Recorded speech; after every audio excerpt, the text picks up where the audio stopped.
Fucci, and you are watching Gov's Radio. This is where you go if you want to see something or if you want to hear something funny. Coming up in just a couple minutes. This is a joke I told. What? I'm not on Gov Radio? Call the police. Call my agent.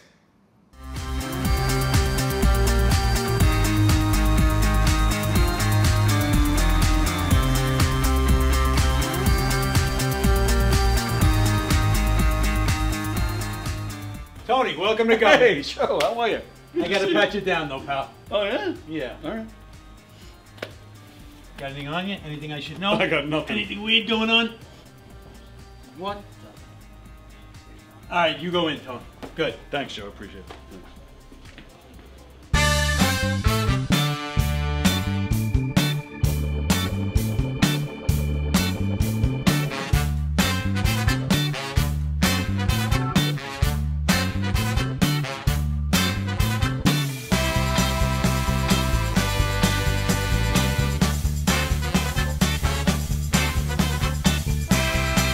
Hi, I'm Tom Kelly of The Tom Kelly Show.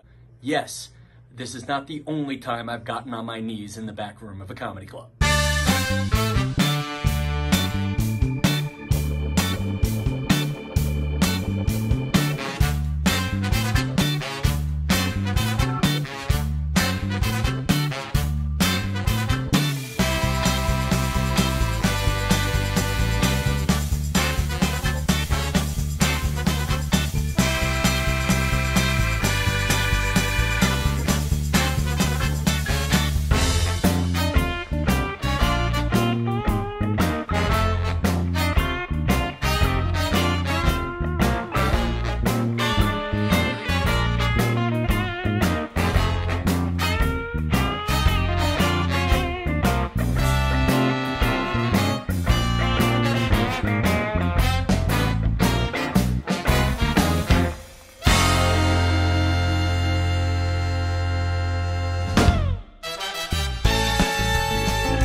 The Knockem Dead Comedy Radio Show is also brought to you by Two Eagles Auto Body. For more than 25 years, Two Eagles Auto Body has been the leader in auto body repairs and customer satisfaction on Long Island. Two Eagles Auto Body handles every type of auto repair from custom applications and restorations to repairs involving insurance claims. Give Two Eagles Auto Body a call and please ask for John Rossi at 516-328-2527. That's 516-328-2527.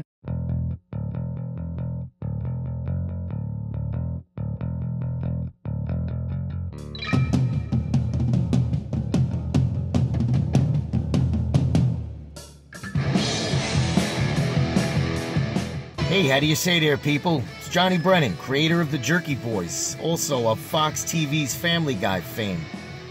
I just want to let you know you're listening to Tony on the Knockem Dead Radio Show.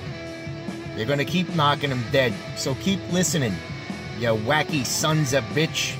Right there. Over and out there, sweet Charlie. Long time no see, man. Hey, man, I miss you guys, man, at Knockem Dead Comedy Radio. Hey, Tony, you're not funny, and you probably shit yourself a lot, and you're no fun to be with, and you don't make that much money, and you're not going anywhere in show business, and I hope you get hit by a bus.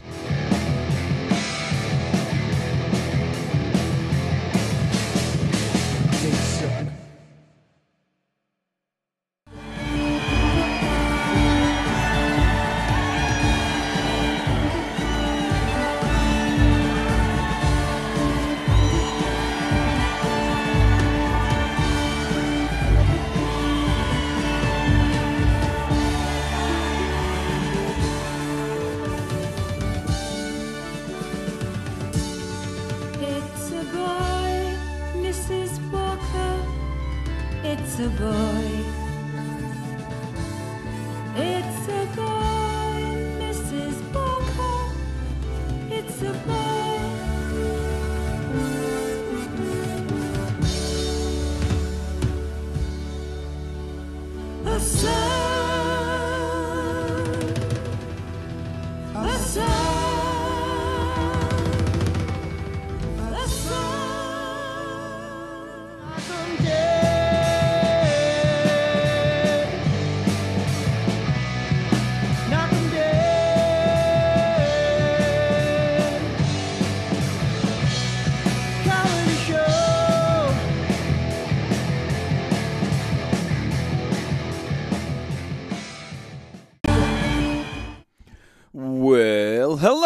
everybody. It's another bonus Knockem Date comedy show on this beautiful Sunday morning. Thanks for joining us. Good to see you. I just thought I'd do another bonus episode for you. I got a good response from a couple weeks ago when we did a Sunday episode, so I thought I'd throw another one in. The Knockem Date comedy show coming at you from Gov's Comedy Club podcast, the Facebook page, YouTube channel. Wherever you're watching from, we ask that you share the link on all your socials. Tell everybody you know about all the great shows here at Gov's Comedy Club podcast. We appreciate the support. Of course, we appreciate you guys watching. We are coming at you from the legendary Governor's Comedy Club in Levittown, New York. This is a good show today. You guys have been very supportive. You guys watch the shows and you greet our guests with with just warmth and make them feel welcome. And even, sometimes I bring in guests. You guys have no idea who these people are. Sometimes they're just personal friends. Today's show is, her name is Lynn Hoffman. She used to be on VH1. I don't even know if there is a VH1 anymore. I have no idea. But back in the days when VH1 and MTV were about music, that's when Lynn Hoffman was on VH1. She hosted a few different shows on there. The All Request Hour was one of the more popular ones. Before social media and whatnot, people would just email their requests, and she'd be standing there with a piece of paper reading people's requests. She did interview shows on VH1. She also did a music show on A&E, the A&E channel, called Private Sessions. It was where she would interview musicians and then they would play. So, as a big music guy, I would watch VH1, A&E, and those types of channels a lot. And I took notice of Lynn pretty early on when she first started. I took notice because she's gorgeous, but eventually, I appreciated her for her work and what she was doing. She just had a great interview style, very relaxed, very welcoming, asked good questions, had good entertaining conversations, humorous at times. I just like what she did, and I enjoyed her show. So, or the shows she had a few different shows. So I enjoyed what she did, and as time went on, MTV stopped playing music, and again, I don't even know if VH1's even still around. But time went on. She eventually moved on. She was on the radio for a while here in New York. She's from Boston originally. She went back there to Boston, where she currently has the Music Save Me podcast. Music has a way to connect art to emotional healing, and this podcast will get up close and personal with musicians who have personally been impacted by music. The Music Save Me podcast tackles how music from either side of the speaker can be a healing device for the mental health crisis going on globally. I was able to get a hold of her, and we had a great interview. She's a lot of fun. Keep in mind when we recorded this interview, so today is Sunday, we recorded this past Tuesday. So if you guys were watching this past Tuesday, you saw my Tuesday co-host, Diane Fogarty, sing the song Save a Horse, Ride a Cowboy, which she totally nailed, and it was awesome, and it was sexy, and it was fun. I had never heard the song before. I had heard, somebody had mentioned the song to me, and I had never heard of it. So then my brother told me that Diane has sang that song, has performed that song. So I threw it on, and Diane sang it. The reason I'm bringing that up is because I do the interview with Lynn. I recorded it later that same day, and she makes a mention of it. So I just wanted to throw that out there. So, all right, so enjoy. This is, if you're not familiar with Lynn Hoffman, I think you're going to love her. It's going to be it's a great one. So enjoy. All right, now can you hear me now? I got you now. Oh, hey, there you are. Hi. Hey, how are you? Oh, we're such rocket scientists here, right? Yeah, if they only knew behind the scenes just how little we know about all this stuff, right? It's ridiculous. It's so silly. It's like how many years What button you push? Exactly. How are you? I'm great. How about yourself? Awesome. I was watching your YouTube, your podcast, and Oh, I'm sorry. I love the Tommy where your little head is in Anne Margaret's arms. Well, that was so good. That's the thing. Well, my last name is Walker, so they're singing "It's a Boy, Mrs. Walker." It was so perfect. Right. Actually, that was my father's name, Tommy Walker. That was his name. But yeah, that's pretty much what this show is. Just a lot of stupidity. But I love it. I was watching. Diane Fogarty, is she a regular guest?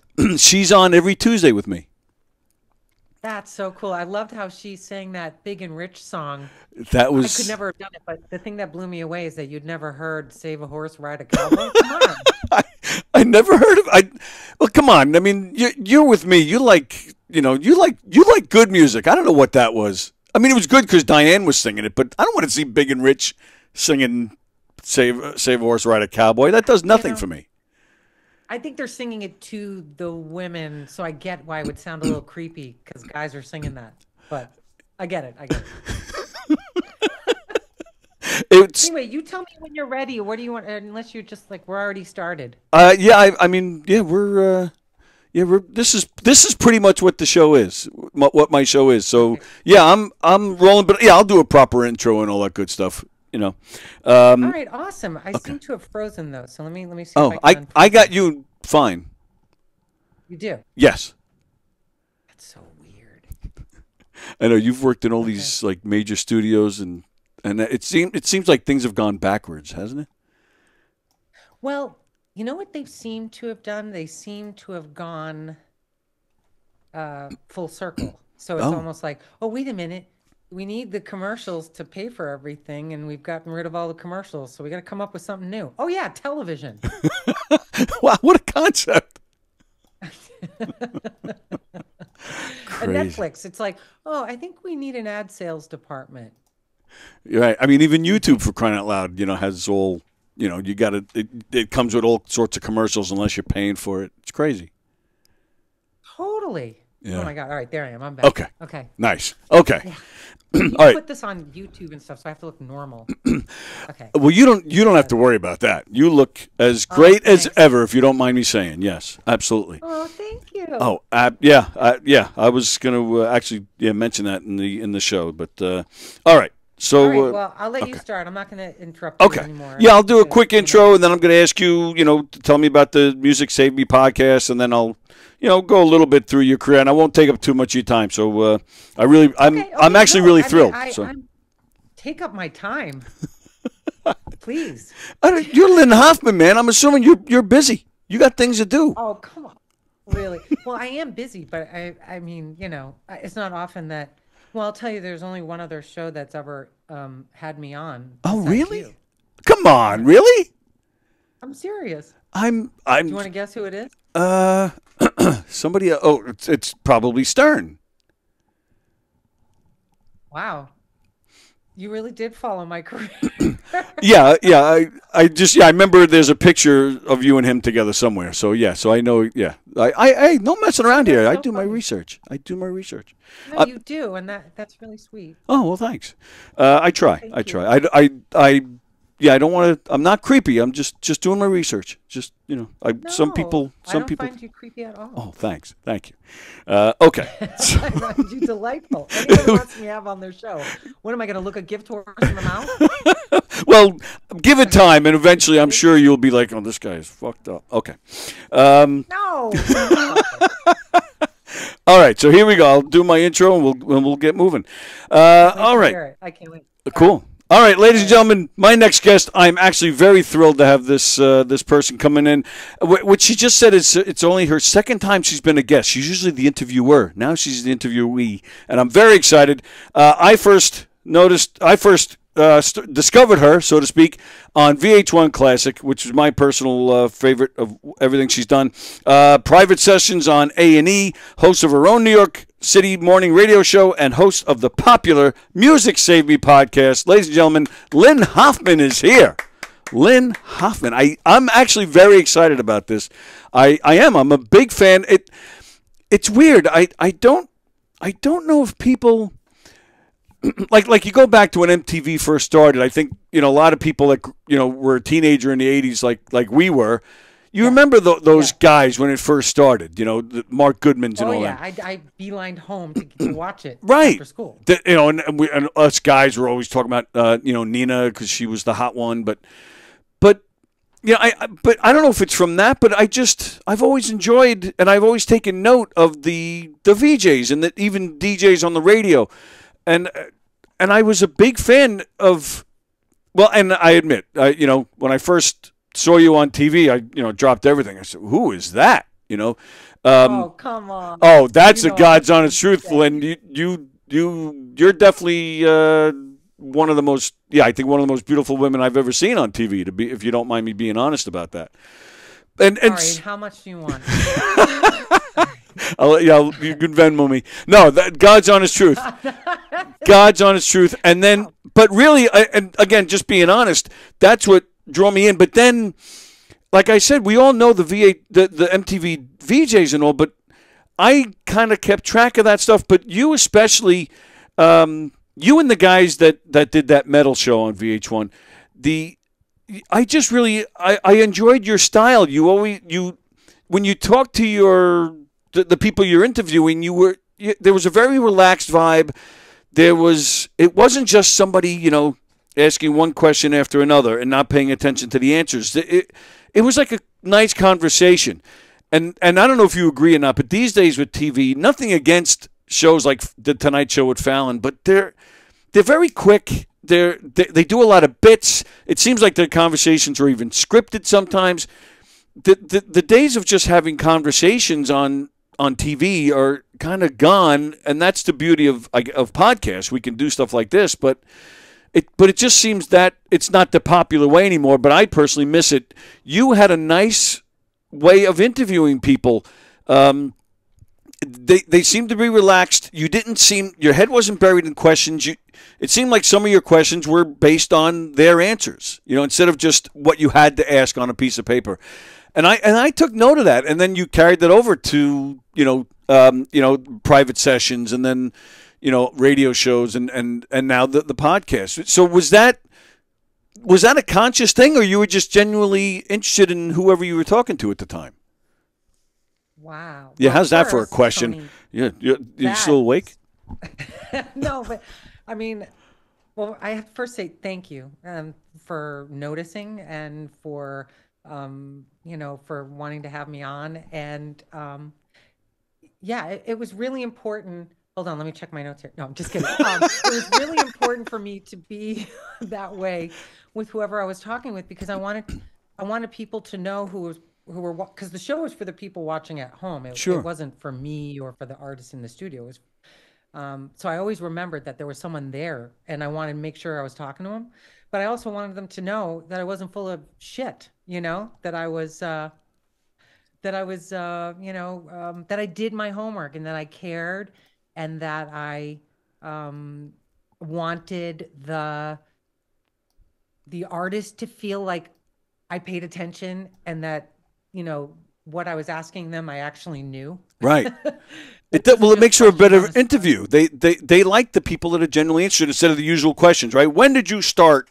Or who inspired you? Although it's the usual questions, Well, because to me, that was like a conversation. Right. So if you know what you're talking about, then you can have a conversation with someone. But if you're just reading words on a page, then you're on to the next question, and you really don't get that feeling of what they're really trying to get across. It's more of just a question answer. It's transactional as opposed to, conversation. Like, I always felt like people were a fly on the wall. And I wanted to bring everybody with me. I wanted to bring all my friends with me to every job that I ever had. Because I just felt so fortunate to have. I bet. So I wanted to make that artist and the people at home feel the same way. So thanks for noticing. It was really important. I also memorized everything. Oh, is that right? I memorized everything because I never wanted anyone to see me looking at notes or reading off a page, much less the guest in the room. So I made it that much harder for myself.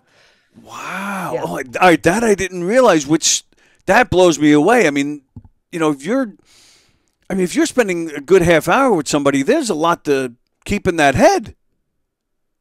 Well, it was live. Or private sessions was live to tape, which means like, see, you go live, right? Which is what we used to do, right? Until Janet Jackson's Nipplegate, and then everything went on a 5-second delay, and then you know the rest of the story, right? So, so to be live to tape, it was a little easier because you could screw up a little bit, but they still wanted you to be as close to that hour as possible. Yeah. And then, but at VH1 Classic, I told the producer when I auditioned for the job that I wanted the job and that he couldn't look at anyone else because it was mine. And he said, oh, be careful because we don't have a teleprompter. You're going to have to memorize pages. And I said, whatever. I don't care. I still want the job. 80 pages of script came to me on a Friday, and I had to go in on a Tuesday and talk about albums, awards, how many RIAA, you know, everything about every artist. And I became like an encyclopedia. I bet. Holy moly. How much freedom did you have there as far as the question? Or was, you know, here's your 80 pages. We want all of it covered.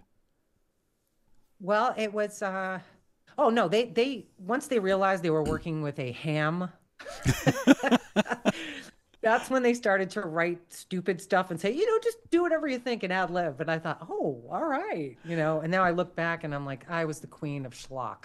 I was so campy, and I was petrified of interviewing people. I thought that all I had to do was be like a Tom Bergeron and you know, go in and be the great host and read the prompter. There was no prompter, and I had it was like, wow, you know.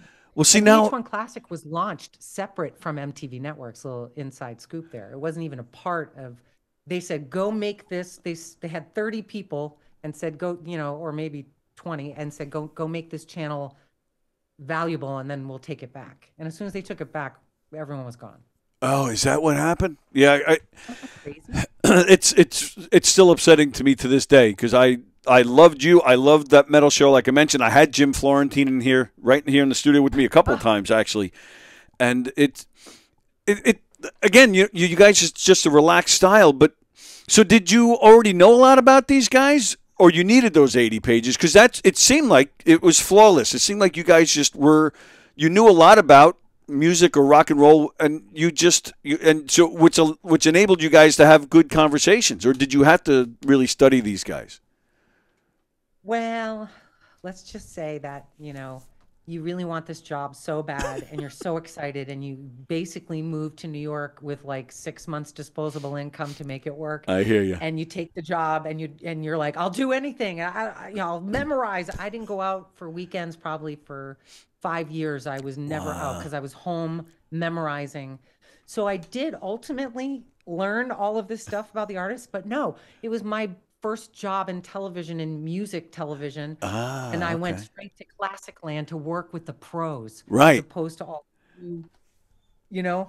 So it was exciting, but I didn't really know as much, and I thought I was a fraud. And I cried the night before I went on, and I cried the night before the show came on because A, I thought I was a fraud, and B, no one was going to believe me that I knew what I was talking about, and C, that basically I didn't have any control over my likeness on camera. So here I am waiting to go on for the first show to air, going, oh my God, I didn't think that I would be scared, but I have no control over this. So whatever anybody thinks of me, I have no, it was very weird. How long? But yeah, ultimately I did learn a lot. So you were at home, like what, listening to Sean Cassidy and the Osmonds or something, and you had to learn all about these rockers. I love Donny Osmond. No, I didn't. I really didn't. I met them all for the first time there, and really just got to know them through learning about them. I got such a history lesson with all of those scripts every week, so it was amazing. Well, and because you totally fooled me.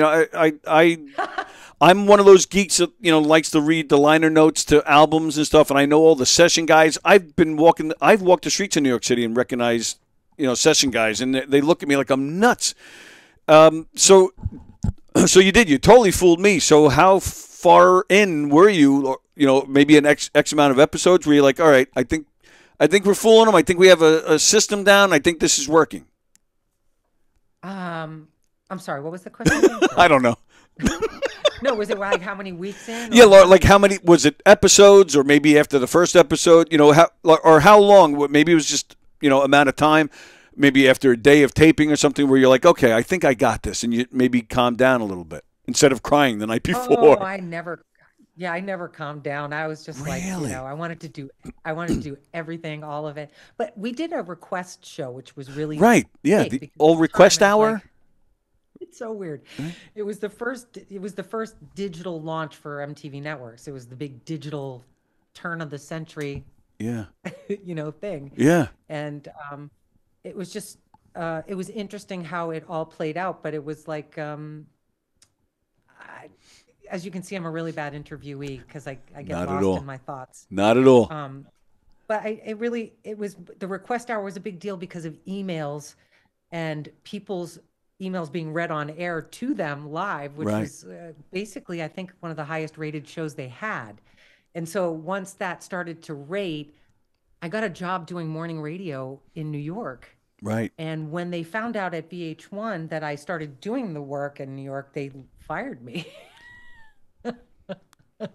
What? And then about a month later, when they realized that the show was the most popular, they hired me back for a third of what they paid me.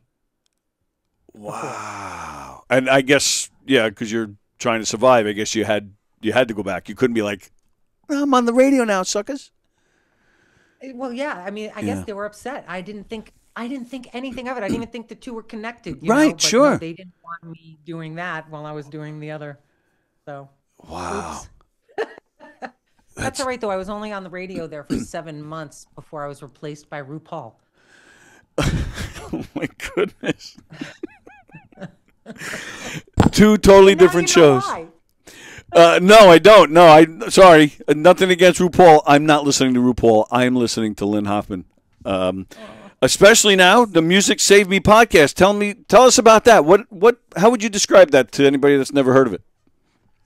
The Music Save Me podcast has been an incredible thing for me, mainly because it came from my mentor and one of my dearest friends in radio who basically said, hey, I have this idea for a podcast, and are you interested in hosting? And I was like, I've been wanting to do positive, uplifting, good stories to inspire people and tell them that they're not alone and that everybody in the business are just like putting their pants on one leg at a time. Right. And it was so important for me to know, to tell people that. And a lot of times my friends would be like, don't tell people that because you're taking the mystique away. And I thought, no, they need to know so they don't feel bad about themselves. Right. I agree. We all have that same thing. So basically it's, how music can heal and save people in myriad ways, from the artist perspective to how, they use music as therapy and writing and the vibration, like all of it. And it was just such an exciting opportunity for me because when I was coming up through the business, no one wanted positivity and authenticity. They wanted, the train wreck on the side of the road. Yeah. The true Hollywood story of death and drugs. And, this is like sort of the other side of that. And the only person who was able to do that was Oprah. Yeah, right. So I was like, I feel like now the time is right. There's a lot of, has been forever stigma around mental illness, and there's such a crisis right now with the world and things, the way things have been going. And the media's been so watered down. It's not just 4 channels anymore. It's just so much. People have to decide what's real, what's not. It's a lot. It's crazy. People every day. Yep. So it was a wonderful opportunity to, really get some good insight from wonderful people. Sorry, go ahead. Sorry. You go ahead. Okay, sorry. We don't like to talk or anything, do we, Tony? We'll just sit and have a staring contest. I think you're spot on too, especially the way things have been to get some nice, positive content out there. Where, like you said, it's crazy that it's so surreal that we have to decide for ourselves what news we're watching, and to figure out if it's real or not, and then now to have something positive and uplifting. Yeah, we definitely need that now. So Music Saved Me. So you're not just talking to say the musicians that created the music and how it saved them to be able to have that outlet. You're talking to, just even your average listener of music, correct? Yeah. Anyone. Really, I had a scientist on who's working at a hospital in Boston on actual things that heal like stroke victims with music. Oh, wow. So we can have like a one-off like that, which just just blows you away because you don't realize. I was going through some old tapes actually from VH1 days, the classic, and I interviewed Donna Summer. Nice. And she was telling me about how they were studying in Germany. This is like 25 years ago now. Okay. They were studying in Germany then how vibrations and music actually heals people, like scientifically. Yeah. Like, wow. Not just, like it's a fact. Yeah. Wow. Yeah, it's pretty amazing.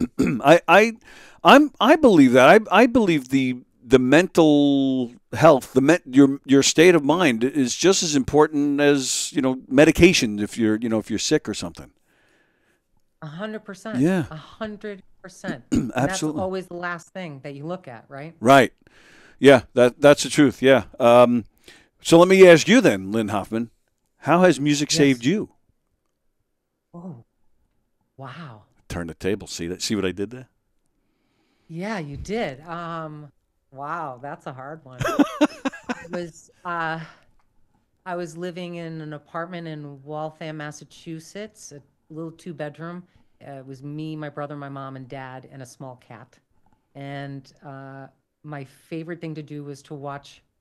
Funny, it's a combination of music and comedy. It was Saturday Night Live, and Carol Burnett and Cher, Sonny and Cher show. Nice. So that's what I wanted to be. Of course, that's all I wanted to be. And then, and the music was always a part of it.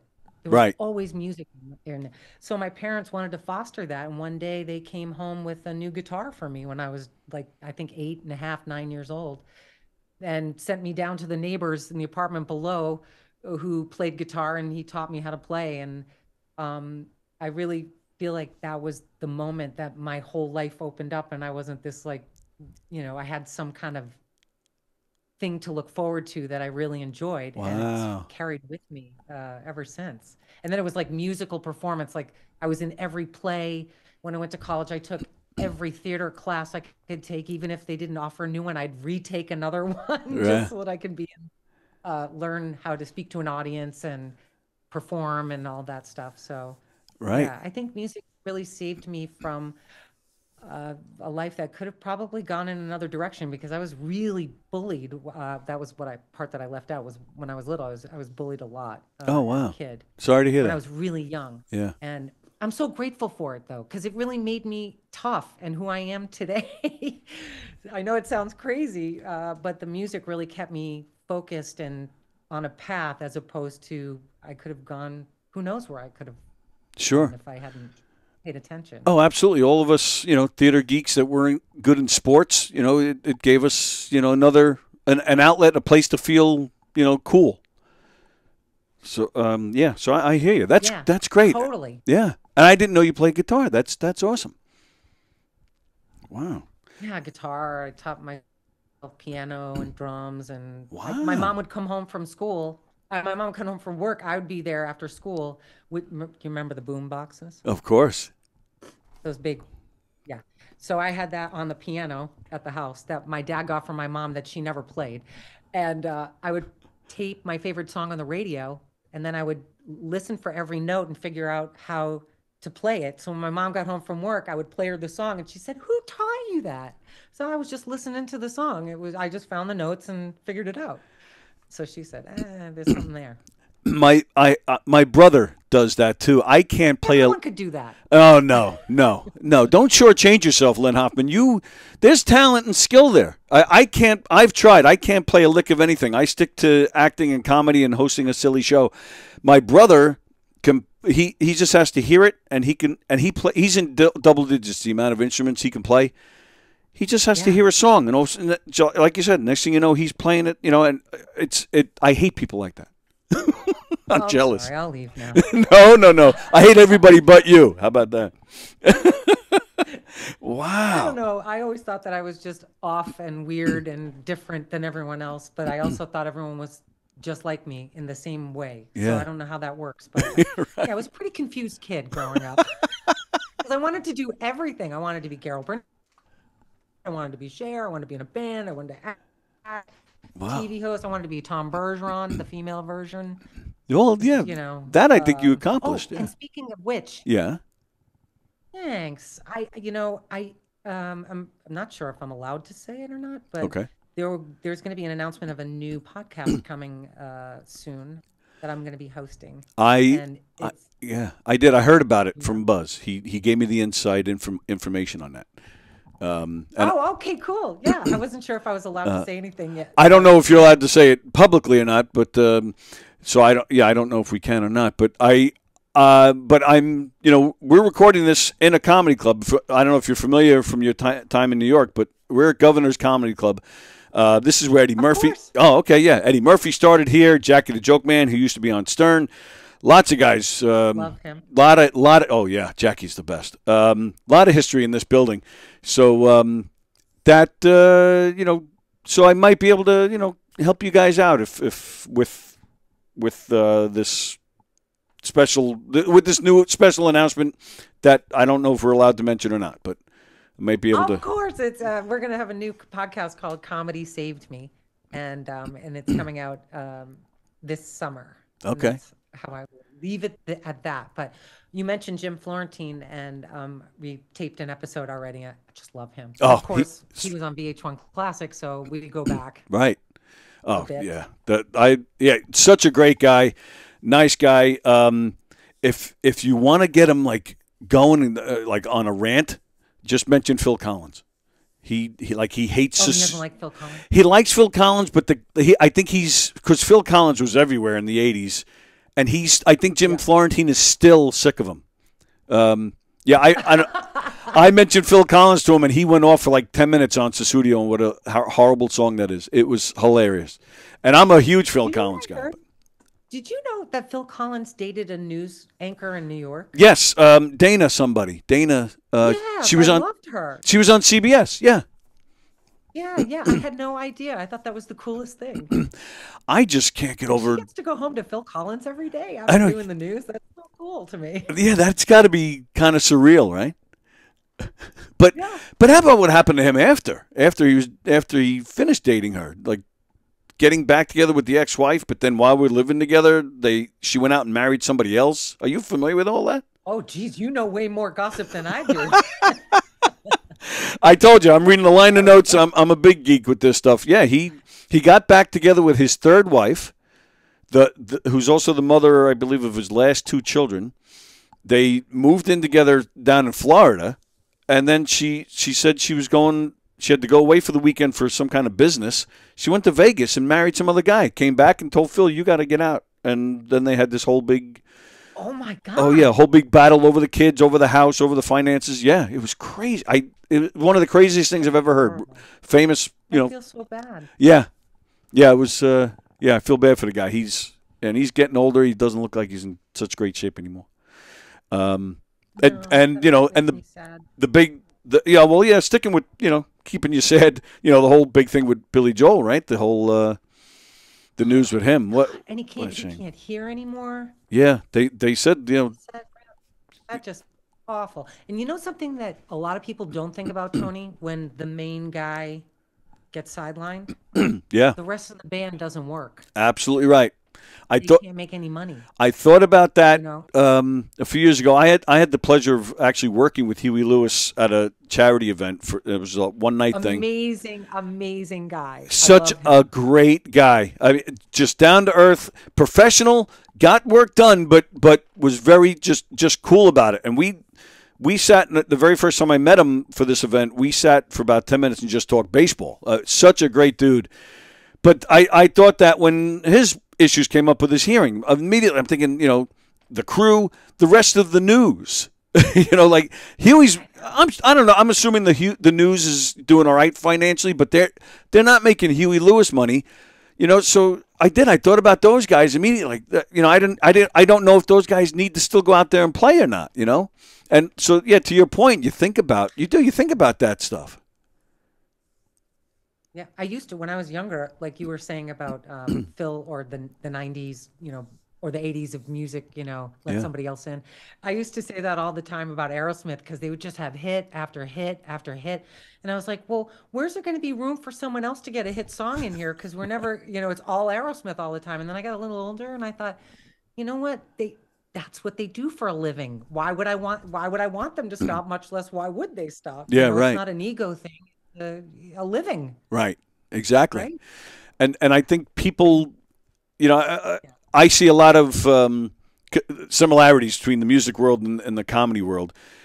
And, you know, I think people on the outside that, yeah. And I think people on the outside who don't really pay much attention or it's just not their thing. But I think when they see somebody on stage, they just assume that person's a millionaire, that person's a rock star.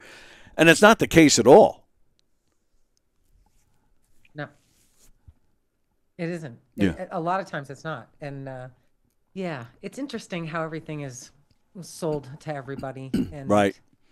Like I said, I think that's why today's world we live in is so much healthier, I think, because stuff that was all stuffed away and hidden is come to light. And people want to hear authentic people. They don't want to hear talking heads talk about garbage. Yes. That, you know.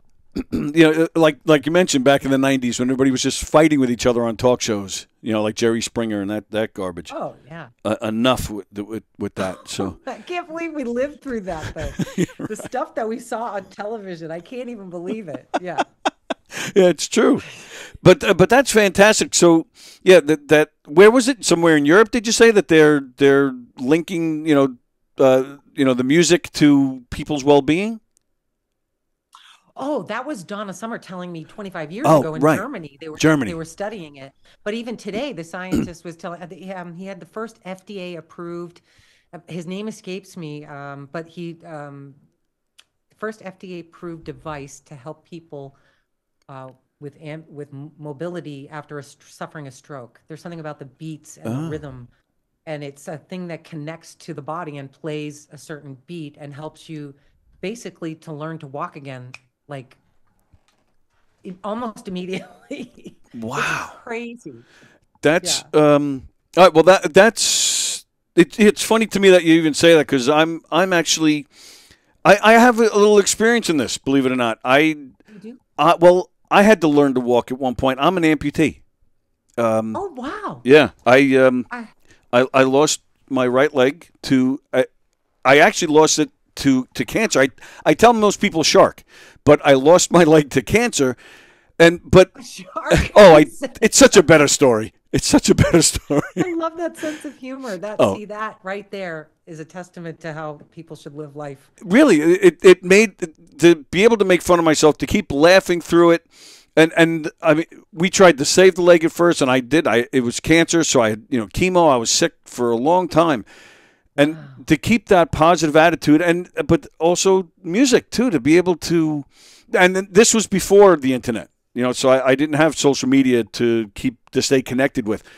So I can tell you firsthand how important it is to have a positive mental state, but then to have things like music and movies to kind of just keep your sanity. It's such an important thing. It is. Yeah, and you don't know that going in. You always watch those movies of the week where they face it and they take their medication and then they battle through and they learn to walk and they do what they got to do, but they never talk about the mental aspect. Like you said before, mental health.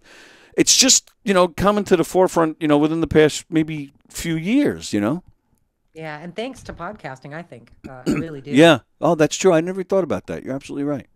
Wow, well, it's sort of uncontrollable, if you know what I mean. Well, yes, absolutely, yes. Then you just have to be an educated consumer, and you got to be able to smell a fraud And you got to be like that with any product, whether it's a television personality or a pack of gum. Right. You know, if you don't read the label, you don't really know what you're getting. You're absolutely right about that. So, all right. I think Buzz originally told me like, 15, 20 minutes. So we've already done a half hour. So I don't want. Yeah. Well, Do you want me to go? I'll leave. no, not at all. I was going to actually invite you to come down here to New York and we'll go to a concert. Oh, how cool! Oh, do you get? Well, I'm a little in the studio with you. I think there's a little delay. I apologize because I feel like when you answer me, it's like delayed. So I hope that I'm not jumping all over you. No.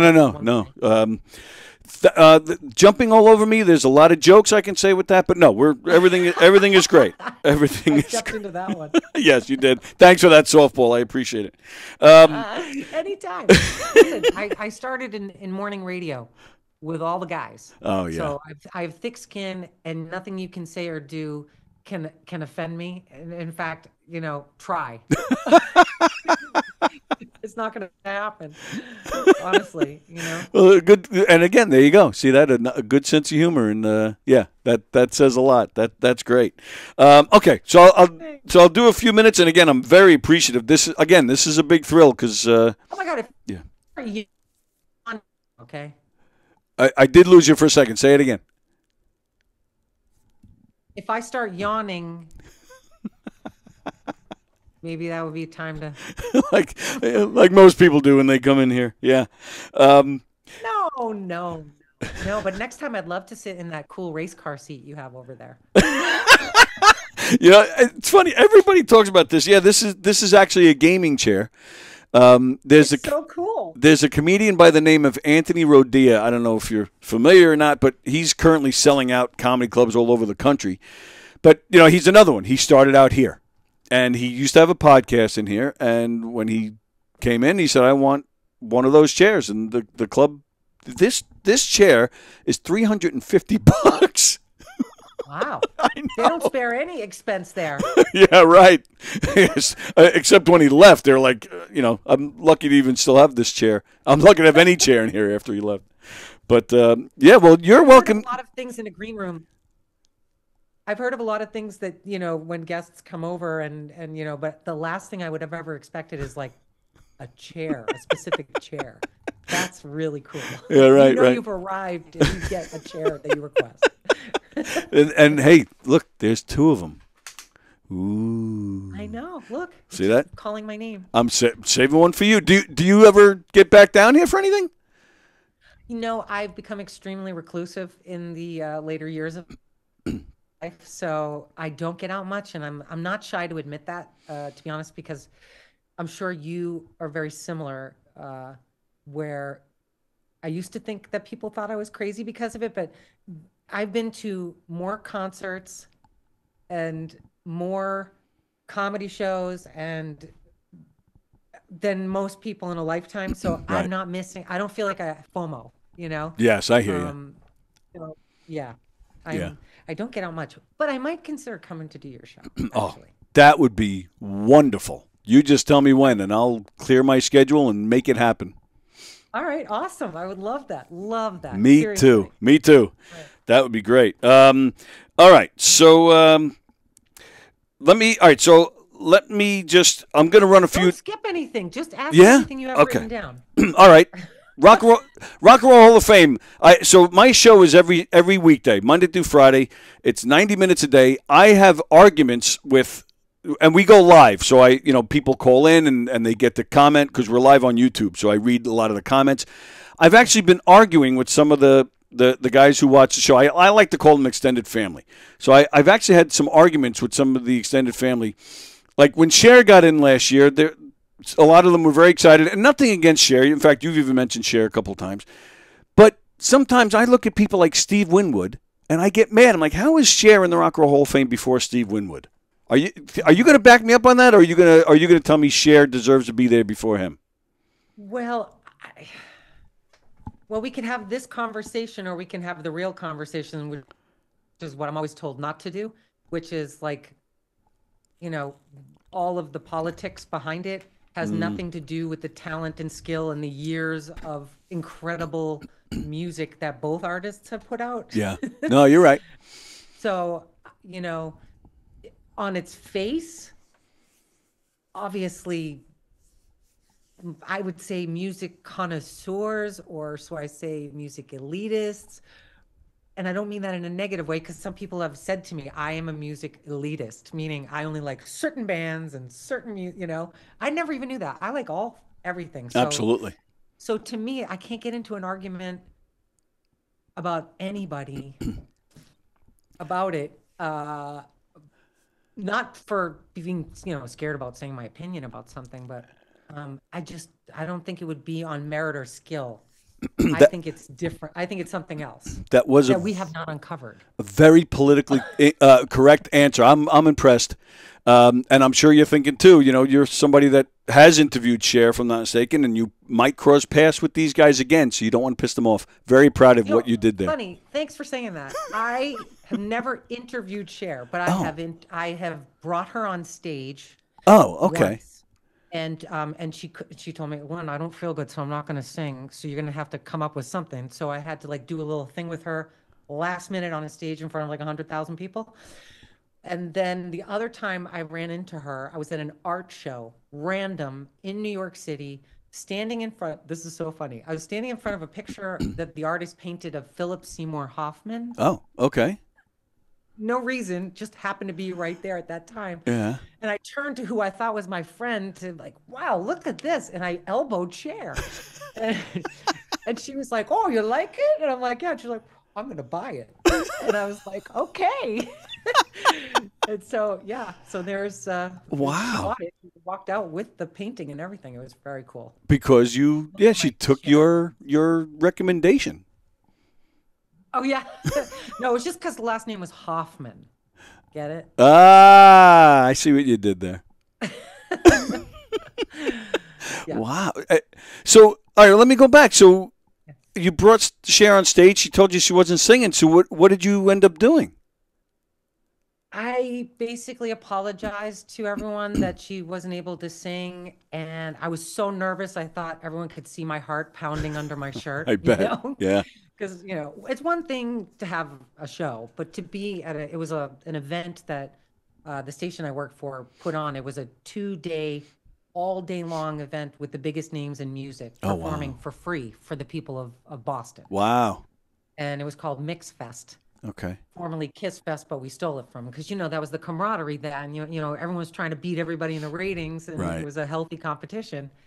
And that was my first time doing it. And there was like 150,000 people in Boston Common. Jeez. Because we had everyone from Cher to Tony Bennett to Cyndi Lauper to the Four Tops. Like everybody was there from every genre. Yeah. And she was supposed to perform, and she just dropped the bomb right at the side stage. She came out of the car. It was like, wow.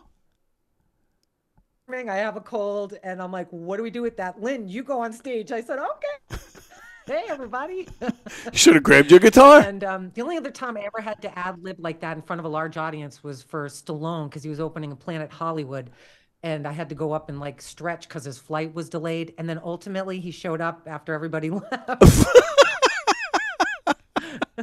Well, it works for you. You get your own, private dinner with him or something. Well, no, but he did go to dinner, and I waited for him on the back steps. This is how loyal I was to my morning show, by the way.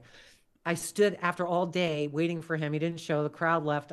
I stood on the back steps of the restaurant that he was eating at with a microphone and a digital recorder to interview him on the fire escape where he was sneaking out from everybody. And I'm standing there waiting for him. I'm like, you're not getting away from me. Wow. He was like, yo. I got the only interview with him, and he was like, hey, yo, who are you? Hey. Oh, wait, Mr. Stallone, you don't understand. I can't get home. I can't go back to work unless I get an interview with you. They'll fire me. He's like, well, in that case, I better talk to you. I can totally hear him saying, well, in that case, I better talk to you. I can totally hear that. So, it's no joke. And by the way, one of my favorite actors now. Like I couldn't take him, and then all of a sudden, his show comes out. Tulsa King. Tulsa King, and it was like, I didn't think I could watch it. And then at the end, I was like, I love Sylvester Stallone. I love him. There's something so corny about everything he does, but at the same time, you love it. Yeah. I can't explain it. Yeah. I did. I love Tulsa King, too. I thought it was great. Wow. That's awesome. I'm so sorry. I know can you tell your audience that our thing is... Yeah, that we're somehow delayed. Yeah. But, yeah, because I don't typically like to interrupt people. And likewise. So my apologies if I don't even know if I am or not. So my apologies if I am. But I'm just... I don't either. You'll have to listen back after. Right. I'm just thrilled to have you on. So I don't even... I'll just shut up and stare at you. That won't be creepy. Come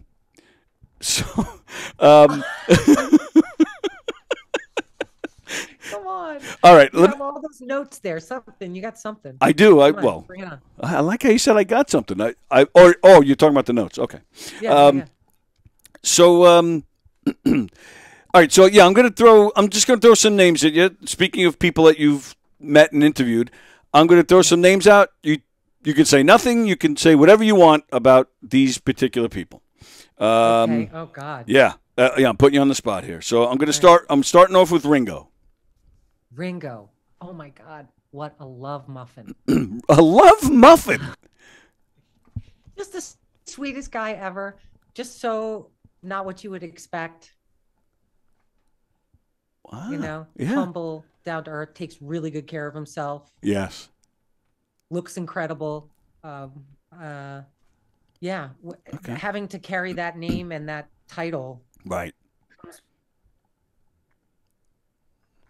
I'm sure a lot of stuff that he doesn't want in his life, and you would never know it. Okay. All right. Cool. Very nice. Next is Sting. Sting. Oh my God, that's so funny. My husband is a producer, and he just set up a thing in my office so that I can dub tapes that don't have machines that they make anymore for. Oh, okay. You know what I'm talking about? I do. Like mini DVDs and cassettes and CDs and DVDs and all that stuff. Yep. So the one tape he popped in to test it was the Sting episode of Private Sessions, which was the episode that we won an Emmy for. Oh, hey. Hey. It was for lighting.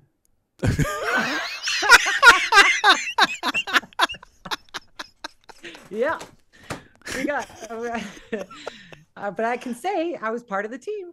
And it was the one guy that we hired that wasn't even part of the crew because we went to Colorado to interview him, actually. Right. So it was the one lighting guy that wasn't the typical lighting guy. So the poor guy, we went home and he's like, I didn't even win. But yeah, super cool guy. Okay. Like, yeah. What do you want to know? Ask me anything. Oh, yeah. That was his attitude? Yeah, he was surprisingly like, okay, here's something funny. So we're at the concert venue, Red Rocks. Nobody's there, but we're sitting in the middle where everyone sits to watch the show. Right. Because he was performing with the Royal Philharmonic. Oh, okay. And yeah, it was a really cool concept.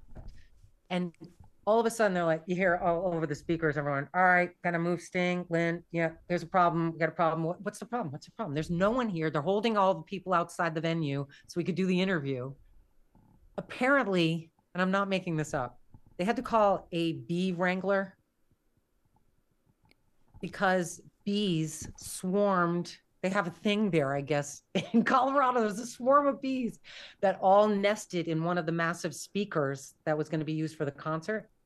And they had to have a bee wrangler come in at a Sting concert. Right. And they had to like smoke them to put them to sleep so they could take the bees somewhere else and let them go. Oh, my goodness. So I thought that was kind of interesting. That's great. But he did yoga right before he did the show. Well, yeah, that's how he lasts 8 hours, yeah. And he also said that he was absolutely petrified and that he didn't want me to bring up like being nervous getting on stage in front of an audience. But that is actually, I think it's on your website, I think, where he actually did say something about being so nervous, and you were actually surprised by that. And he did, yeah. I was. Yeah. Oh, yeah, I'd be surprised by that. that. Guys like that get nervous anymore. He has a very, he has an arrogant way about it. I don't mean that. Confidence, I guess, is a better word. Yeah, you wouldn't think he gets so nervous. Yeah. Yeah, he does have a lot of confidence, but there's that part of he deserves the confidence. Right. Yeah. Right. And he earned the confidence, I should say. Right. Yeah. And he sort of lives out of the spotlight, which I think is the smartest way to attack the beast of the business. Yes. Without getting too into it. Right. Otherwise, Well, right. Yeah. How many, have fallen victim to that? Yeah.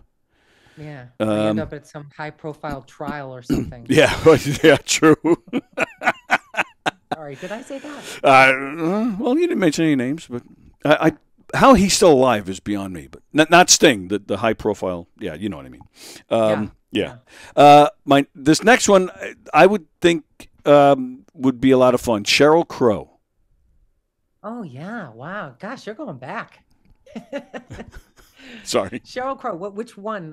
I've interviewed her numerous times, like radio and VH1. Well, it doesn't matter. But this is you tell us. You can say whatever you want about her, just based on your experiences with her.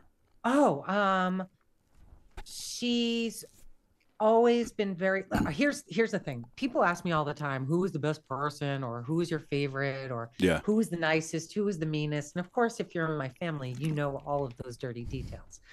But in real life, no. There's no one that's going to not be nice to me because I'm helping them sell their album, their book, their movie. They want me to like them, whether it's genuine or not. But I have to be honest. I haven't really come across a lot of artists, true artists, that weren't genuine. Oh, no kidding. Maybe some of them who will remain nameless weren't so kind to the people that worked for them, in terms of like logistics and crew. And maybe I did witness a couple of surly words said to people that I thought wasn't fair. Sure. But you're not in their shoes, so you don't know. And, I had my fair share of people I had to work with. I think sometimes people that you don't like or have an issue with, that's what makes work. That's the work in work. Right. If there weren't people that always caused you agita at work, it wouldn't be work. Right. It would be play. Well, right. And that's, And I mean, and that's the thing with athletes and musicians, they get to play. So sometimes I don't get mad, but I guess get judgmental. I'm like, you guys should not be jerks because you get to play for a living. It's instead of work. But it's true. You're right. However, all right. So so you're helping them sell their product. So they're all nice to you, and I get that.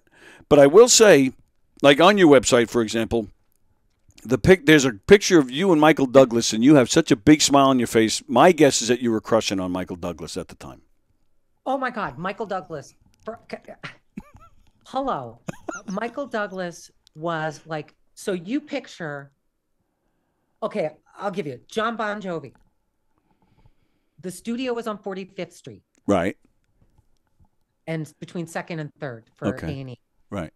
The day before the shoot, this never happened with anyone else and the prerequisite to get on the show is you had to have sold 100 million albums, 80 to 100 million albums, then you could come on the show. Oh my goodness. That wasn't my rule. That was my producer, the general manager. Right.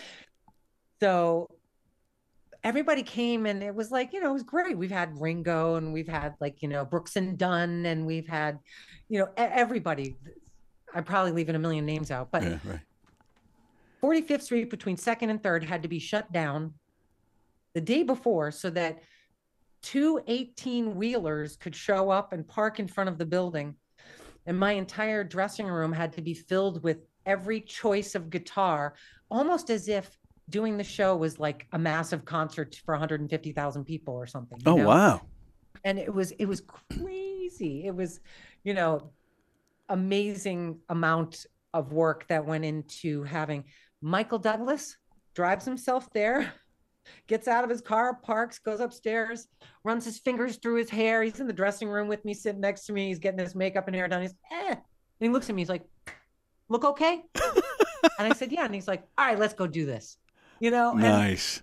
And the hardest part was that he had these white pants on and he something about guys, like, I know you're not supposed to cross your legs or whatever, but he sat down right in front of me and then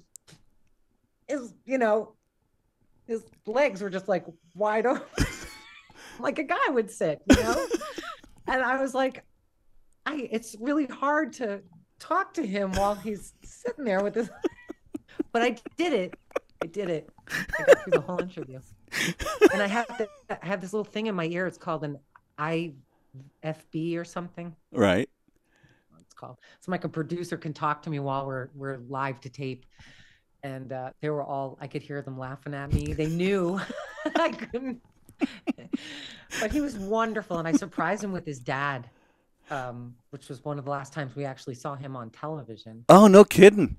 Yeah. He was like, how did you get my dad to do this? Yeah. Kirk Douglas. And it was after he had his strokes and, Yeah, right. He still came on. It was really cool. And really cool to be there with the two of them. I bet, yeah. And he was like, wasn't he almost 100 or something at that point?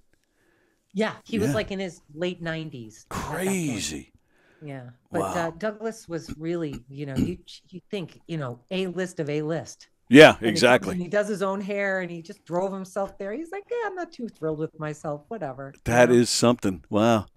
It's kind of refreshing to hear stuff like that instead of these people being, big jerks. Yeah. You know who else is like that? No. Dustin Hoffman and that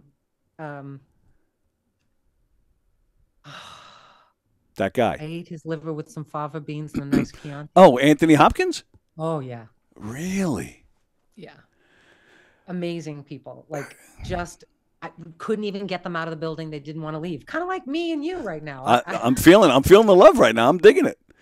Well, and coming from an acting standpoint, to be able to talk to those guys, man, that is something. It is, and they're all musical. And that was the thing. Like I said to the crew, listen, Dustin's coming to talk about a movie he did, but he scored the movie because he plays piano. I did not know that. Yeah, and I said we should do the whole interview with the piano, and they said no, it'll throw them all off. So we had the piano in the studio just in case, and we did the last break there, and he said we should have done the whole show like this, and I just looked at the crew like, I told you. Wow, I had no idea he was musical like that. Wow. Yeah. Oh wow, that's awesome. To be able to do these interesting things, it's you must have a lot of pinch me moments, right? Yeah, and that's like I said earlier, why I would bring everyone with me. Yeah, we'd have a concert. Lynn needs 16 tickets for all of her friends and family. Everyone's like, are you kidding me? I said, I can't go through this alone in my life. I'm not going to have time to write a book, so I have to bring people with me so that they can witness and be a part of it, because it really was sort of surreal to be on that other side. Yeah, sure. Things like that. Very nice. All right, so the Music Save Me podcast, have there been, so we talked about the one, the scientists in Germany, but have there been other, like, do you do a lot of the research yourself, or is it handed to you, or is there a lot of times you're talking to these people where music saved them, and you get answers maybe that surprise you didn't see coming? You must get a lot of interesting stories. Yeah, I mean, they're pretty much, I still try to tackle it the same way I've done always. I have an amazing producer in Buzz Knight and Bob Malatesta who are behind the scenes making all the magic. But for me, they send me all the information. The record labels are really amazing. And so they give you all the information that's important. And, one of my favorite things, I love talking to the big stars, like Winona and Jelly Roll and Pat Monahan from Train and, Brent Michaels and all those guys. But what I really love are the up and coming artists who all grew up with the stuff we grew up with because their parents are our age now and played it for them. And they're so amazing. They just have this amazing ability. And also they talk about their issues, their depressions, the days that they don't have the ability to pull themselves together to write. And then all of a sudden, they see their music and how it touches people. But this whole new generation of artists are coming out and they're addressing these things. Whereas where we came from, you wrote it cryptically in a song. Right. It was either about you or someone you were witnessing or observing things. But it was more you know, a lot of smoke and mirrors and music videos and things to make people, you know, seem different. And today's artists bring in this whole other, I don't know, just this whole other perspective that is so refreshing. Right. That they're so open. The guys too. It's amazing to me. Yeah. So, and I feel like if there's just one person listening to the show and they hear, you know, Jennings, I'm trying to think his name is escaping me at the moment. What happens? Oh, believe me, I'm with you. So many people on the Rolodex is full upstairs. Well, and yeah, and you know, being the age we are, you say Jennings, I'm thinking Waylon, but I'm. Well, wait, yeah, he has some offspring that are incredibly talented as well. Oh, okay. And there's Way Jennings, who Buzz had on his podcast, who's amazing. Mm-hmm. And then there's a grandson Jennings, and I can't believe his name is escaping me right now. Mr. Yeah, and Mr. Jennings, and you know, he just told this story about his life, and you know, he's this, you know, tatted up, muscular, handsome, manly guy, and he is describing things to me that like my dad wouldn't talk about. You know, guys wouldn't talk about this stuff, right? And lays it all out there. And I feel like if there's just one person listening that says, "Wow, I'm okay, I'm normal. Yes, there's nothing wrong with me." Right. You know, I feel like, you know, holistically on a whole new level, maybe you don't need that medication for the depression. Maybe you just need to hear that someone else that you looked up to and put on a pedestal has the same problem. Right. And just because they sold 1 million records doesn't make it any different than your problem. Yep, exactly right. And these medications with all these horrible side effects, when, yeah, you could just listen to the music. Well, we could go on a whole show about that. Oh, yeah, absolutely right. Absolutely right. Which we will. When you're here, we will talk about it. Okay, deal. Cool. All right, so the Music Save Me podcast. So where is it's everywhere that podcasts can be heard, correct? Yeah, it's Apple Pod. I'm so proud to say that we are usually if you go to Apple Podcasts, it's like the number, you know, 1 through 5 under music or music interviews. Cool. But we are the proud home of iHeart Podcasts. So right. Okay. I'm so grateful to them that they picked us up and gave us a home. Yeah, that's great. Very nice. Yeah, so there or anywhere you get your podcast. And then is there a day that like what does it drop the same day, same time every week, or how often, you know, do we get them?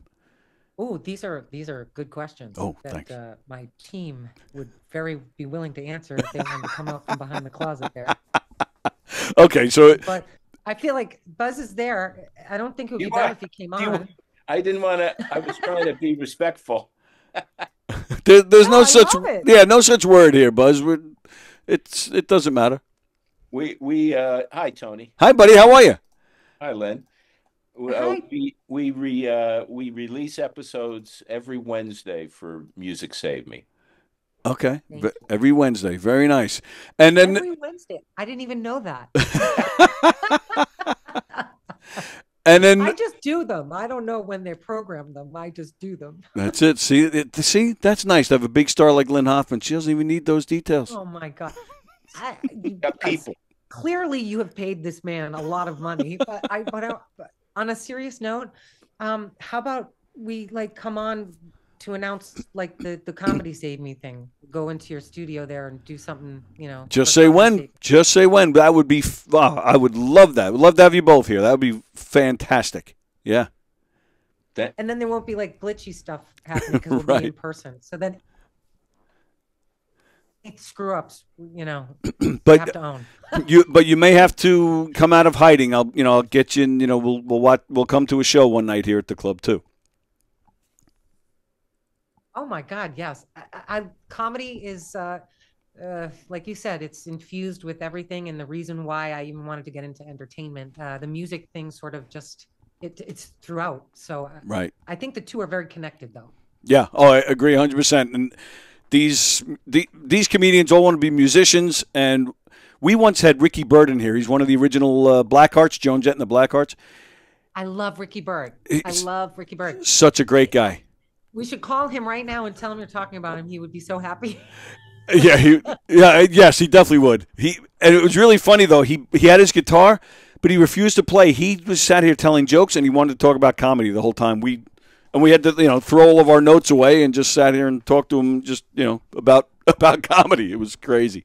But yeah, there's so many similarities and a lot of crossovers, and it's great. It's a fun world to be in. It certainly is. Yeah. It's the best world to be in. Yeah. It certainly is much better today than it's ever been. Buzz, and while I'm recording this, of course, let's throw out your podcast as well. What, the title and when we can hear it, what's it about, all that good stuff.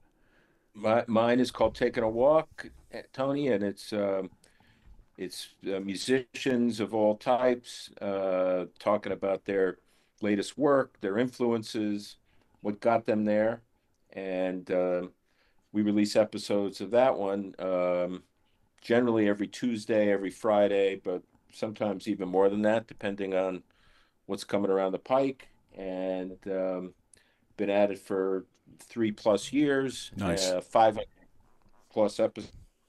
episodes, and we're keeping it going. Nice haircut, by the way, Buzz.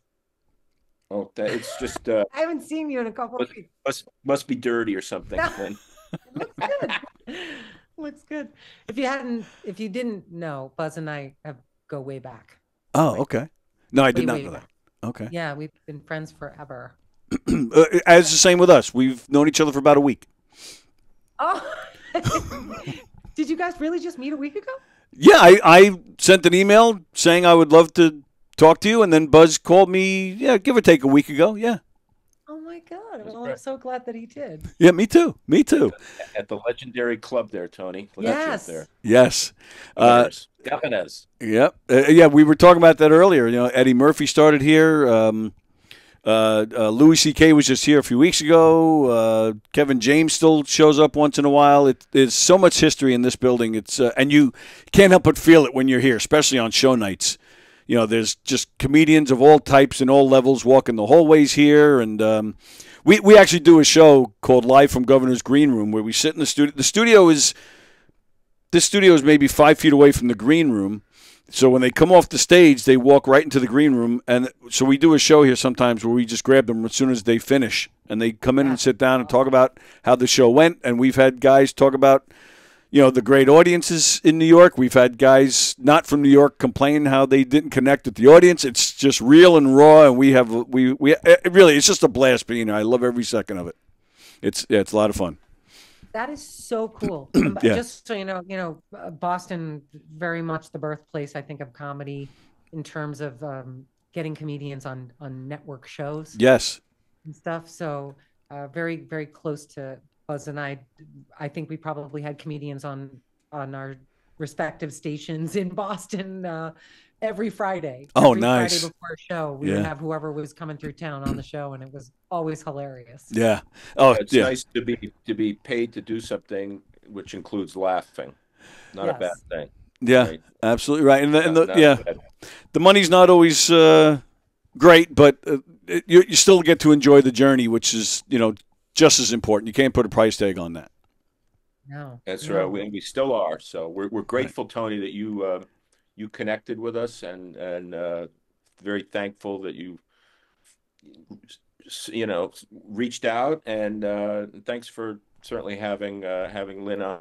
Absolutely, my pleasure. Been me be able to lurk, come on and say hello.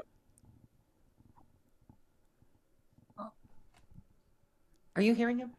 No, he's frozen on my end. Oh, there he is. Yeah, no, it's you're gonna have fun with the edit on this one. Are you just gonna run it live, or are you gonna have to go through and check it out? Yeah. No, can I just say, Tony, honestly, when I saw your email, I thought you two knew each other, but I was really taken aback by it, and I just want to say thanks for making my millennium, because you just don't know what you're doing with your life until like 25 years go by, and all of a sudden someone's like, "Hey, I know what you did," and you're like, "What?"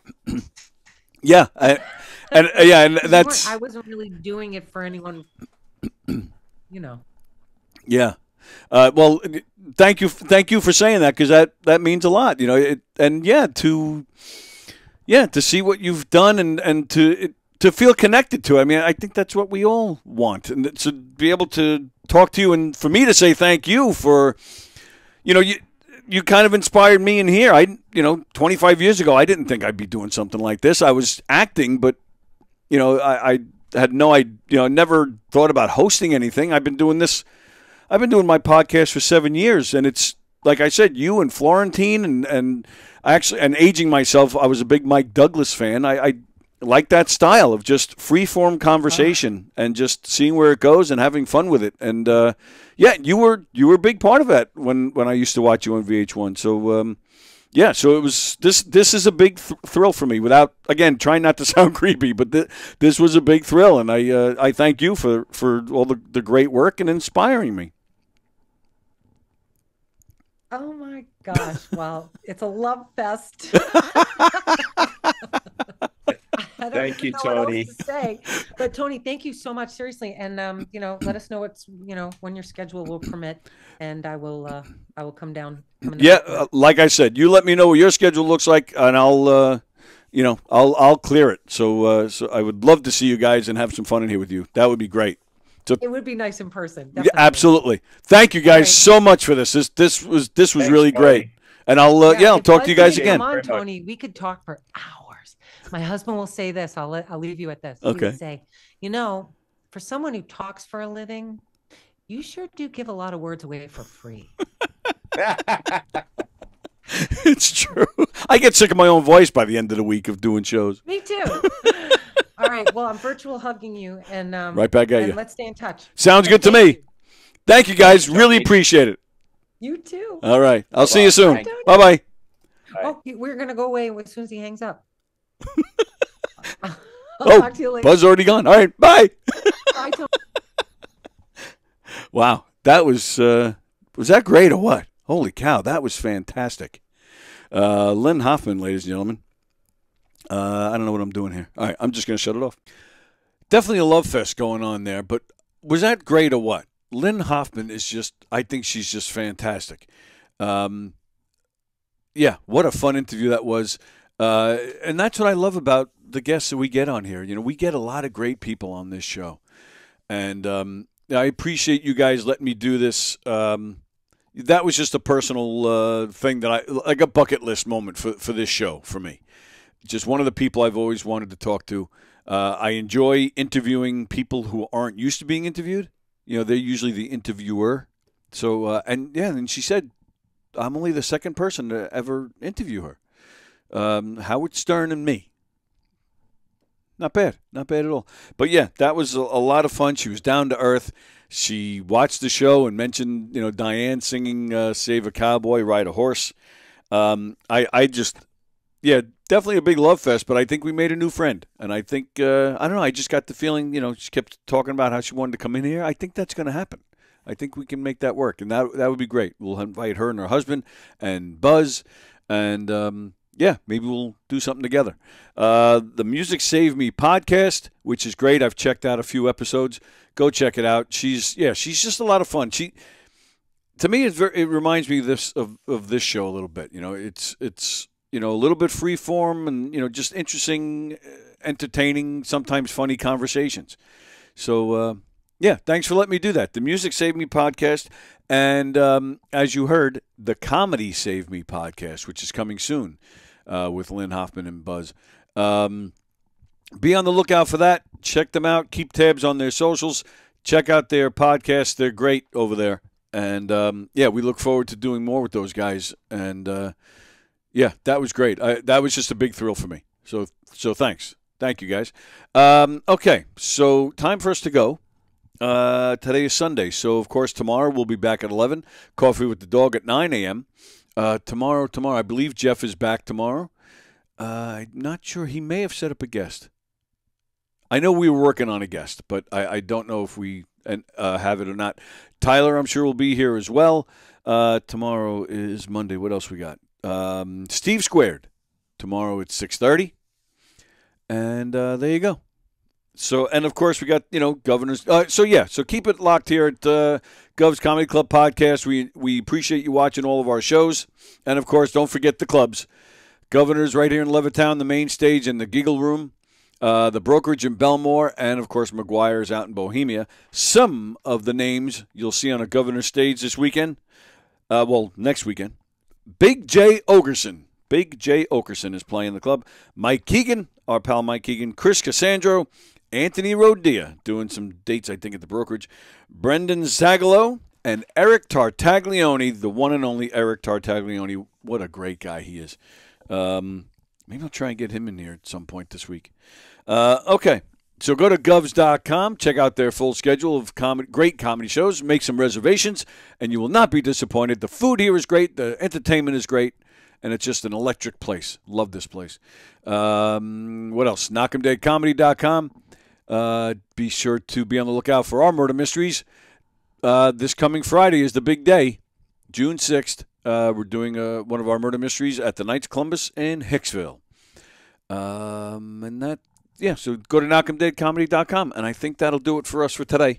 Thanks for joining us again here on this bonus Sunday episode. Hope you enjoy it. Hope you guys are tuning in. Hope you enjoy these special Sunday shows. I'll do more of them because you guys have been very supportive. So I'll keep them going as best I can. So, see you guys tomorrow. Thanks again. Enjoy the rest of your Sunday, and we'll see you later.